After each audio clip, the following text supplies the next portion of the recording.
दूसरी शादी। आदि की शादी के लिए उसके मम्मी पापा रिया के घर जाते हैं। अरे कैसे कर दे शादी भाई साहब। आपका बेटा तो अभी कुछ करता ही नहीं है। सुना है आगे पढ़ाई करने के लिए शहर भी जा रहा है। तभी तो भाई साहब हम चाहते हैं कि शहर जाने से पहले इसकी शादी कर दे। और कमाने का क्या है, हर कोई तो पढ़ लिख कर कमाता ही है।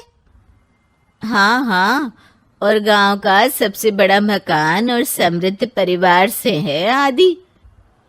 मुझे तो समझ में ही नहीं आता, इतनी जल्दी शादी। रिया भी अभी पढ़ रही है, इतनी अच्छी है वो पढ़ाई लिखाई में, कैसे शादी कर दूं। आप लोग थोड़ा समय दे। आदि के माता पिता घर चले जाते हैं, जहां आदि के पिता कहते हैं, अरे भाग्यवान, मुझे तो समझ ही नहीं आ रहा कि तू क्यों इतनी जल्दी आदि की शादी करवाना चाहती है। पढ़ लिख कर कमाई धमाई करने लायक हो जाए तो फिर कर देना शादी। अरे आप चुप रहिए। रिया जैसी लड़कियों के लिए शादी के रिश्तों की कमी है क्या? इतनी सुंदर, संस्कारी, पढ़ी लिखी और अच्छी परवरिश वाली लड़की है वो। मैं तो छोड़ ही नहीं सकती ये रिश्ता किसी भी कीमत में। बता दे रही हूँ, रिया की शादी आदि से ना कराई ना तो मैं जहर खाकर जान दे दूंगी। पूरे गांव में नाम है उन लोगों का, नौकर चाकर कितने लगे हैं उनके घर में। अरे मेरी बेटी तो राज करेगी, राज। और इस तरह ना चाहते हुए भी रिया की शादी आदि से हो जाती है। अरे बेटी, ये ले तेरी किताबें, पढ़ाई बिल्कुल ना छोड़ना। तू तो मेरी गर्व करने वाली बहू है, बड़ा नाम है तेरा गांव में। हाँ, आखिर पसंद किसने किया है रिया को आदि के लिए? आदि को गांव की रिया इतनी पसंद नहीं होती है। अरे यार, तू तो बड़ा लक्की निकला, रिया जैसी लड़की से तेरी शादी हो गई। अरे लक्की की क्या बात है, वो भी तो मेरे जैसे लड़के की बीवी बनकर किस्मत वाली बनी है ना। अरे अब तो तू रह नहीं दे, ना तो तू कमाता है ना ही पढ़ने में अच्छा है। क्या है तुझ में? बस पैसा, और वो भी बाप का। आदि को दोस्तों की बात पर बहुत गुस्सा आता है। पिताजी, मैं शहर जाना चाहता हूँ आगे की पढ़ाई के लिए। अरे बेटा, लेकिन यहाँ की पढ़ाई तो पहले पूरी हो जाए। नहीं नहीं, अब मैं किसी भी हालत में शहर में ही रहकर पढ़ाई करूंगा। रिया को आदि का ये व्यवहार अजीब लगता है कि अचानक नई शादी के बाद आदि ऐसा क्यों बोल रहा है। खैर, आदि पढ़ाई के लिए शहर चला जाता है और रिया गांव में रहकर सास ससुर की सेवा करती और बचे वक्त में पढ़ाई। अरे देखो, दामाद जी तो शहर चले गए, हमारी बेटी बेचारी अकेली रह गई। उसे कुछ दिनों के लिए यहीं बुला लाओ ना। रिया की माँ रिया के ससुराल उसे लेने जाती है कि उसके सास ससुर कहते हैं, अरे नहीं नहीं बहन जी, हमारा मन तो रिया के बिना नहीं लगेगा। हाँ माँ, इनको तो शहर जाना ही था पढ़ाई के लिए, बस थोड़ा पहले चले गए। माँ खाली हाथ वापस आ जाती है।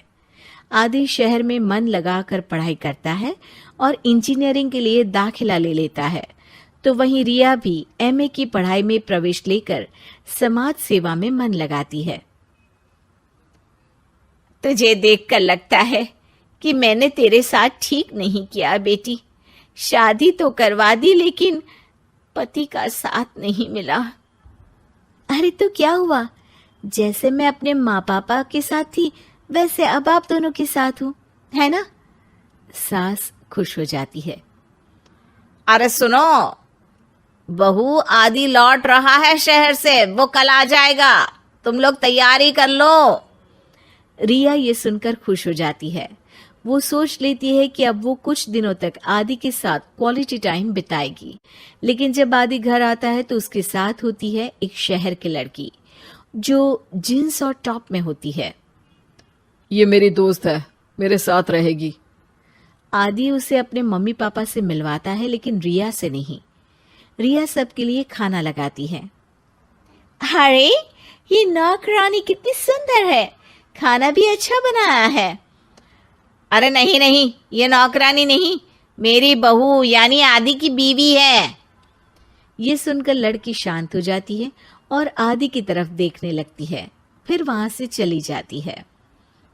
अरे माँ, क्या जरूरत थी घर की कहानी बताने की? देखा, अब वो बुरा मान गई ना। वैसे भी मैं आप लोगों को बता देता हूं, मुझे रिया के साथ नहीं रहना। मैं शिवानी से प्यार करता हूं और उसी से शादी करूंगा। मैं रिया को छोड़ रहा हूं। आदि ये बोलकर उस लड़की के साथ शहर चला जाता है।